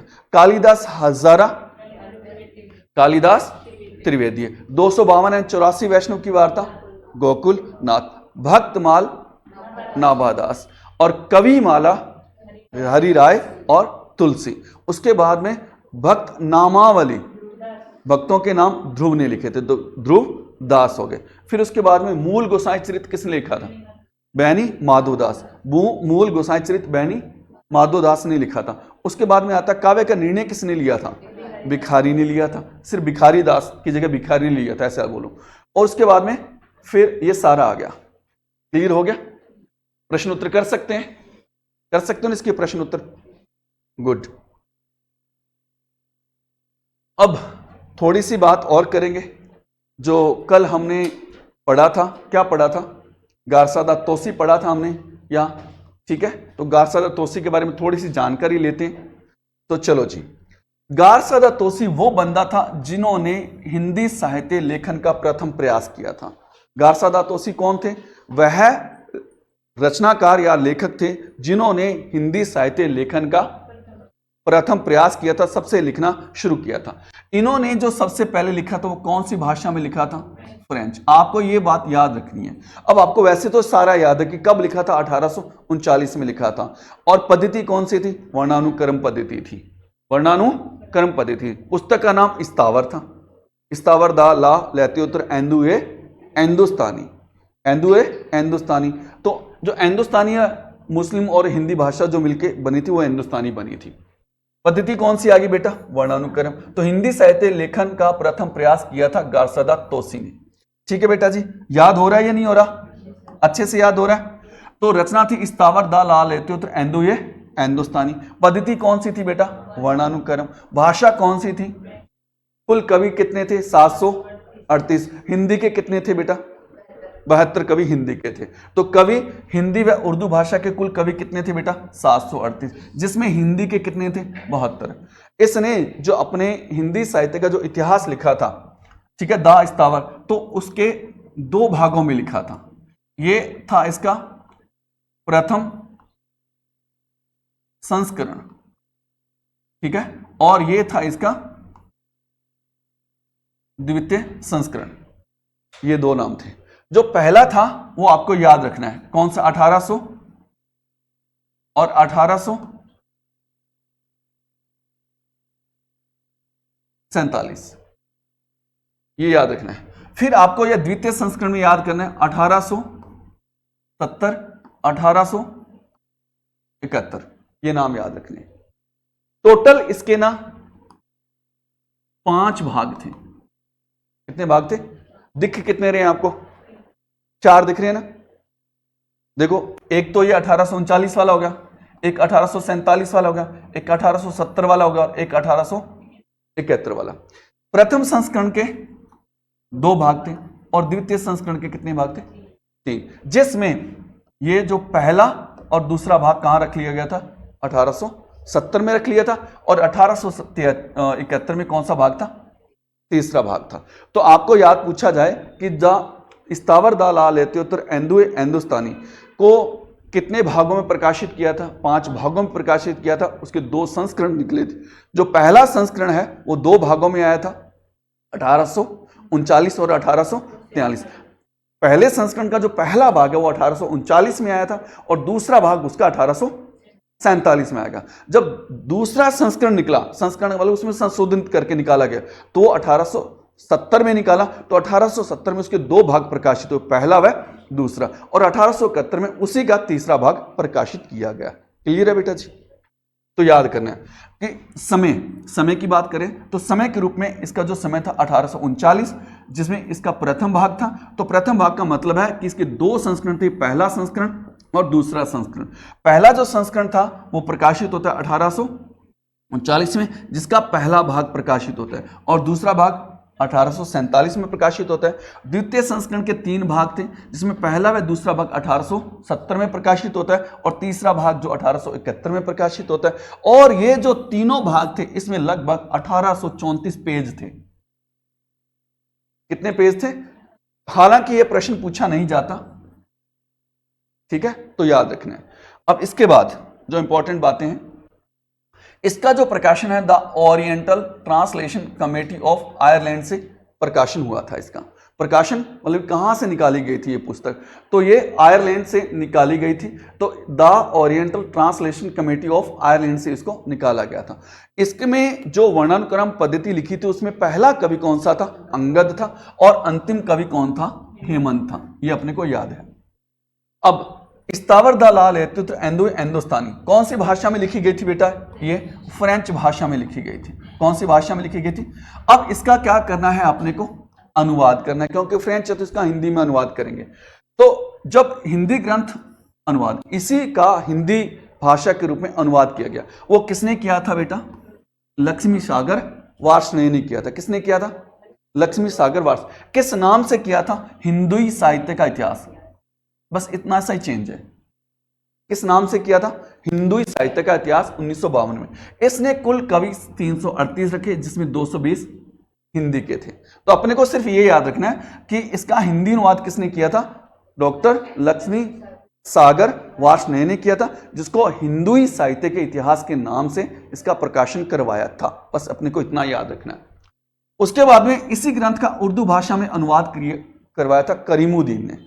किसने करवाया था बेटा? करीमुद्दीन ने करवाया था। इसके 2 नाम थे। तो अब ये नाम तो मुझे आता ही नहीं, तबकात उ ससुरा। अब अपने को तो सुसरा यह नाम आता है, ससुरा तो आता ही नहीं है। तो सुसरे को भी बड़ा अच्छे से लिखा हुआ है, तो तबकात ए ससुरा, ठीक है। अब ये 1848 में प्रकाशित हुआ था। अब दूसरा जो है इसी को लिखा इसने, तजकीरा ई ससुरा ई हिंदी, इस नाम से लिखा। ये इसमें कुल 1004 कवि थे, जिसमें 62 कवि हिंदी के थे, क्योंकि ये उर्दू का था और उर्दू में लिखा गया था। और उर्दू में इसने अपने वाले कवि ज्यादा रखे थे और हिंदी के कवि कम रखे थे। ये बात क्लियर है कि जो हिंदी अनुवाद, उर्दू अनुवाद करीमुद्दीन, सुसरे वाली बात कौन करता है? करीमुद्दीन करता है। याद रह जाएगा कि सुसरे वाली बात कौन करता है जी? करीमुद्दीन करता है, ठीक है। तो कहता है तबकात उ ससुरा तजकीरा ई ससुरा ई हिंदी। तो ये वाली बात कौन करता है? करीमुद्दीन करता है। और करीमुद्दीन करता किस में है? उर्दू में करता है। ससुरे की बात कौन करता है? किस में करता है? उर्दू में करता है। हिंदी अनुवाद किसने किया? लक्ष्मी सागर वार्ष्णेय ने। किस नाम से? हिंदुई। बस इतना याद रखना, हिंदू साहित्य के इतिहास। कौन सी भाषा कौन सी रचना का अनुवाद किया था? इस्तावर दा ला लेते उतरे हिंदू हिंदुस्तानी, किसकी थी ये रचना? तौसी की थी। कब प्रकाशित हुई थी? कितने संस्करण थे? पहला व दूसरा। पहले संस्करण में कितने भाग थे? दूसरे संस्करण में कितने भाग थे? पहले संस्करण में जो 2 भाग थे कब कब प्रकाशित हुए थे? 47। दूसरे भाग में 3 भाग थे, जो पहला व दूसरा भाग 70 में और तीसरा भाग 71 में प्रकाशित हुआ। ठीक है। हिंदी अनुवाद वार्ष्णेय ने किया और उर्दू करीमुद्दीन ने किया था। ससुरे वाली बात कौन करता है? गुड, याद रह जाएगा। आपको पता है कि जो गारसादा तौसी था ना, उर्दू समर्थक था। उसका आपको पता है कि 738 कवि थे, जिसमें 72 ये कौन से थे?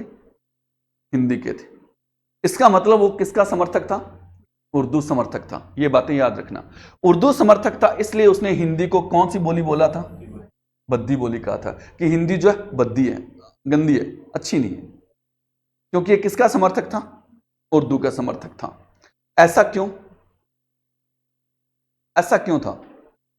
हमारे देश के ऊपर राज कौन कर रहा था? अंग्रेज। अंग्रेजों से पहले कौन थे? मुगल शासन कर रहे थे। हमारे, आप देखो ये सारी कॉमन सेंस की बातें, हमारे देश में अंग्रेज शासन कर रहे थे, अंग्रेजों से पहले मुगल शासन कर रहे थे। यहां जो राजा थे वो कौन थे? मुगल ही थे ना बेटा। मुगलों के बाद कौन आए? अंग्रेज आए। तो राजा और राजा कौन कौन? राजा राजा राजा कौन हो गए? अंग्रेज थे और मुगल थे। और प्रशासनिक जो भाषा कौन सी चल रही थी बताओ? मुगलों के टाइम अरबी फारसी चल रही थी। और अरबी फारसी के साथ साथ कौन सी आ गई? उस समय पूरे सिस्टम की भाषा कौन सी चल रही थी? अरबी फारसी उर्दू चल रही थी। इसलिए वो जो लोग अंग्रेज थे, वो स्वाभाविक सी बात है किसको मानेंगे बेटा? उर्दू को ही मानेंगे। स्वाभाविक सी बात है ना।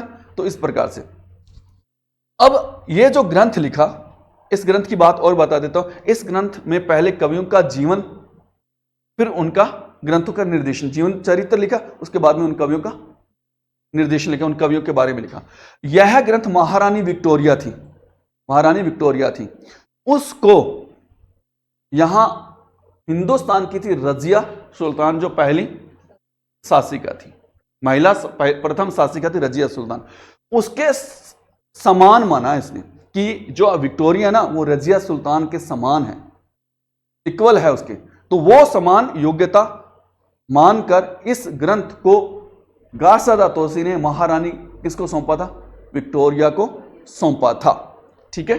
तो यह ग्रंथ महारानी विक्टोरिया को रजिया सुल्तान के समान योग्य शासिका मानते हुए उन्हीं को समर्पित कर दिया था। अब रामचंद्र शुक्ल इस ग्रंथ को बहुत बड़ा एक संग्रह मानते हैं, और इसकी सबसे जो बड़ी कमी थी वो कहती इस ग्रंथ का काल विभाजन नहीं था और नामकरण का कोई प्रयास नहीं था, इसलिए ये सबसे बड़ी इसकी कमी थी। क्या आपको गारसादा तौसी अच्छे से याद हो गया? अच्छे से याद हो गया? अच्छे से समझ में आ रहा है? कोई किंतु परंतु कोई आपको लगता है कि हमें घर पे जाके पढ़ने की आवश्यकता है या रट्टा लगाने की आवश्यकता है? नहीं, तो एक बार और रीडिंग लगाते हैं इसकी, बस, फिर उसके बाद आगे चलते हैं। हम क्या पढ़ रहे हैं बेटा?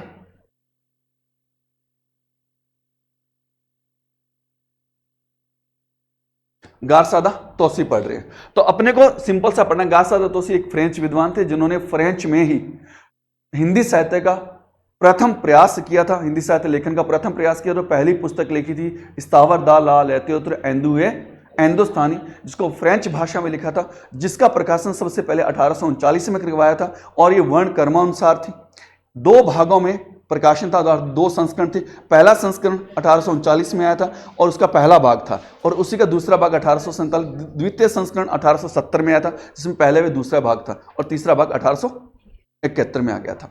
ठीक है जी। और इसने कुल कवि जो थी 738 रखे थे, जिसमें 72 कवि हिंदी थे। ये कौन से कवियों को समर्थक था?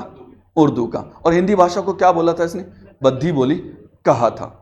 ठीक है, क्लियर हो गया ये बात, और ये भी हो गया। इसके बाद ये कहां से प्रकाशित हुआ था? The oriental translation committee of Ireland से प्रकाशित हुआ था। पहला कवि कौन था? अंगद। और अंतिम कवि कौन था? हेमंत था। बिल्कुल। इस्तावर दा ला लेते हिंदुस्तान का अनुवाद किया, 2 भाषा अनुवाद हुआ था। पहला अनुवाद हिंदी में किया, दूसरा अनुवाद उर्दू में किया था। उर्दू में किसने किया था? करीमुद्दीन ने। और कौन सी बात की थी? सुसरे वाली बात की थी। ठीक है, तो ये बिल्कुल इतनी सी बात याद रखनी है। अपने को वहां लिखने से मतलब नहीं, अपने को तो टिक करके रखना है, तो अपने का वो उसी तरीके से दिमाग क्लिक करना चाहिए। अपने को देखो, ना तो मैं विद्वान हूं, ना मैं आपको विद्वान बना सकता हूं, स्पष्ट सी बात है। मैं ये नहीं कहता मैं बहुत बड़ा विद्वान हूं। तो इसकी बुक का नाम था तबकात ससुरा तजकीरा ए ससुरा ए हिंदी, ये वाला नाम था। अब लक्ष्मी सागर ने इसको हिंदी में अनुवाद किया था, जिसका नाम था हिंदुई साहित्य का इतिहास। ठीक है, बस इतना से याद रखना। महारानी विक्टोरिया को रजिया सुल्तान के समकक्ष मानकर ये जो ग्रंथ है उन्हीं को समर्पित कर दिया गया था। इस ग्रंथ के अंदर कोई नामकरण नहीं था, काल विभाजन नहीं था, इसलिए अच्छा ग्रंथ नहीं था। शुक्ल ने इसको बहुत बड़ा एक संग्रह माना था। क्लियर? याद हो गया? याद हो गया? तो अगर हम ये कल पढ़े, तो कल पढ़े ये वाला जो है, देखो पंडित महेश दत्त रियल में 1873 में जो सेकंड प्रयास किया था ना, वो पंडित महेश दत्त ने किया था। भाषा काव्य संग्रह के नाम से इसने कुछ ही कवियों का प्रयोग किया था। जैसे 1873 में प्रकाशित हुआ, कुछ कवियों के बारे में लिखा और इसने लिखना बंद कर दिया। और ये अपने आप में पूर्ण साहित्य नहीं है, इसलिए हम इसको मानते नहीं हैं। लेकिन ये जो लिखा किस में था, मैं आपको बता दूं, हिंदी में लिखा था। ठीक है, अगर वहां सेंगर नहीं आता तो फिर हिंदी में लिखने वाला पहला बंदा यही हो जाएगा। ठीक है, महेश दत्त शुक्ल जो है वो पहला बंदा, लेकिन ये पूछा नहीं जाता बेटा, आज तक का रिकॉर्ड आज तक तो पूछा नहीं गया। बाकी भाई कुछ पता नहीं, पूछा भी। सेकंड जो नंबर आते हैं शिव सिंह सेंगर, इसको हम क्या करेंगे, कल पढ़ेंगे। ठीक है, कोई किंतु परंतु नहीं। तो कुछ प्रश्न हैं वो कर लेते हैं अपने, आज आंसर देना है। तो मैंने अभी जो आपने पढ़ा ना, उसी के आधार पे आंसर, और आपको सारे के सारे आंसर आते हैं। सबसे पहले हमने देखो, मैंने सामान्य भाषा का प्रयोग किया और एग्जाम में किसी भी प्रकार से आपका आंसर आ जाएगा। मैंने सामान्य भाषा का प्रयोग किया, मैंने उटपटांग भाषा का प्रयोग नहीं किया। तो सबसे पहले कि भक्तमाल के रचयिता कौन है, गोकुलनाथ, ध्रुवदास, नाभादास, कक्षेदी तिवारी। तो आपका आंसर क्या आ रहा है, नाभादास। याद हो गया ना कि इसका जो भक्तमाल के रचयिता है वो कौन है बेटा, नाभादास है। अब 84 वैष्णव की वार्ता की रचयिता कौन है, रुको एक मिनट, नाभादास, आचार्य रामचंद्र शुक्ल, गोकुलनाथ और भिखारी दास। कौन आएगा बेटा, गोकुलनाथ। ये लो जी, ये आंसर हो गया अपना, गोकुलनाथ। काव्य का निर्णय जो है वो किसने लिए था, अपने को पता ही है। तो काव्य निर्णय के जो रचयिता वो कौन है, भिखारी दास है, वैणी माधोदास है, जयशंकर प्रसाद है, या फिर ध्रुवदास है, भिखारी दास। और आपसे प्रॉमिस है, जब आपका एग्जाम होगा ना, एग्जाम देने जाओगे तो इसी प्रकार आपको आंसर ऐसे मिलेंगे, पूरे साहित्य में, पूरी ग्रामर में ऐसे आपको पता चल जाएगा कि काव्य निर्णय इसने लिया, ये इसने लिया, ये इसने लिया। नेक्स्ट प्रश्न, भक्त नामावली। जैसे नामावली आता है ना, तो हमारे दिमाग में वो नाम क्लिक करता है कि नाम तो उसने लिखे थे, नाम तो उसने लिखे थे। तो नाम ध्रुवदास, हरि राय, कबीर और हरिश्चंद्र। क्या नाम आएगा, ध्रुवदास। बहुत बढ़िया, तो ये अपना आंसर आएगा। सुंदरी तिलक रचना के रचयिता, अपने को पता चलेगा कि सुंदरी ने तिलक किसको लगाया था, तो अपने को पता है ना बेटा। तो सूरदास, हरिश्चंद्र, ध्रुवदास और कालिदास त्रिवेदी। तो अपना आंसर क्या है, हरिश्चंद्र। तो हरिश्चंद्र को इसने तिलक लगाया, तो ये आंसर अपना।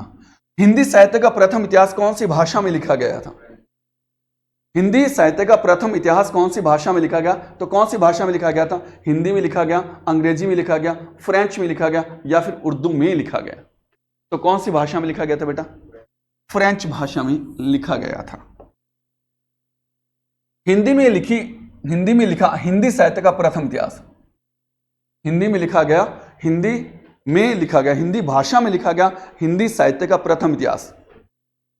The modern vernacular literature of Hindustan, Mishra Bandhu Vinod, कविता कौमुदी, शिव सिंह सरोज। तो हिंदी भाषा में लिखा गया हिंदी साहित्य का जो प्रथम इतिहास था, हिंदी भाषा में लिखा गया हिंदी साहित्य का जो प्रथम प्रयास किया गया था, वो किसने किया था, शिव सिंह सेंगर ने किया था। किस नाम से किया था, शिव सिंह सरोज के नाम से किया था। तो निम्न में से प्रथम साहित्य इतिहास, तो निम्न में से प्रथम हिंदी साहित्य का इतिहास कौन सा है, पहला हिंदी साहित्य का इतिहास। इस्तावर दा ला लैत्योत्तर एंदु ये एंदोस्तानी शिव सिंह सरोज मिश्र बंधु विनोद हिंदी साहित्य का इतिहास। कौन सा आएगा बेटा? इस्तावर दा ला लैत्योत्तर एंदु ये एंदोस्तानी किसके द्वारा लिखा गया था? ये तोसी के द्वारा लिखा गया था। कौन सी भाषा में लिखा गया था? फ्रेंच में लिखा गया था। कौन सी भाषा में लिखा गया था? फ्रेंच में लिखा गया था।